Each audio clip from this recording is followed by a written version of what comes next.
Welcome to my channel सांग माने वर्तमान NMMS एग्जाम रो एग्जाम डेट आसी जाइए एवं तार एडमिट कार्ड डाउनलोड करिवार डेडलाइन भी आसी जाइए।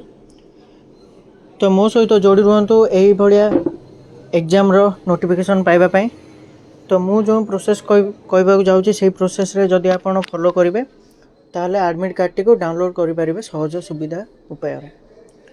तो वर्तमान क्रोम रे सर्च करनियंतु NMMS या सर्च करने पर आसुवा प्रथम लिंक उपर क्लिक करूँ।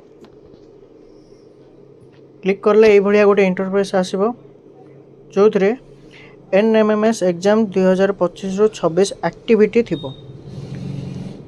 या तलू स्क्रोल करें download of admit cards bye candidate 3/12/2025 ରୁ 7/12/2025 रही।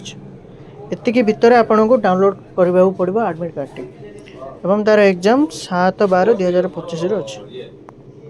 यहीपरिका टिप्स एंड अपडेट्स पाइबा मो चैनल सहित जोड़ी रुहतु।